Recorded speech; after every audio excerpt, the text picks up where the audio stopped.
Hello! So this is a day in the life of a Lasallian na hindi anak ng CEO. So, nandito ako ngayon sa school, BSU, and yan, nababalot kami ng fog. Grabe. Look. So, literal na ikaw ay naglalakad sa ulap.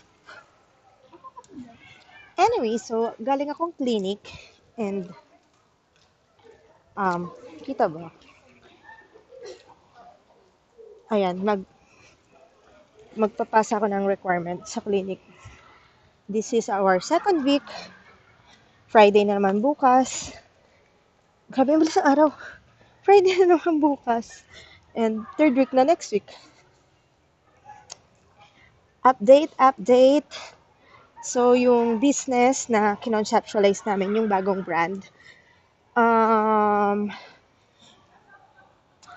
naman siya, nagpo-function naman siya, pero hindi ko siya matutukan kasi nga, nagturo ako.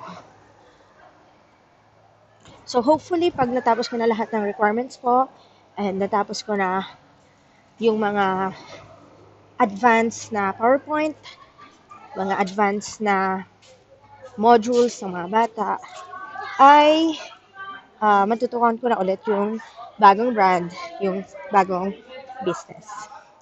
So that's it. Sobrang busy lang talaga dito sa school ngayon. Marami kasing requirements sa first week, first 3 weeks, ganyan, first 4 weeks. Kaya, ayun, focus ko is habulin lahat yon para magkaroon na ako ng leisure time to do my vlogs. Vlogger ka! That do my vlogs and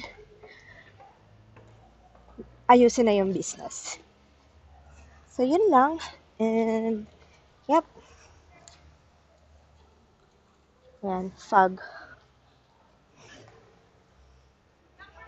So, today, color yellow kami. So, yun lang. And, see you around.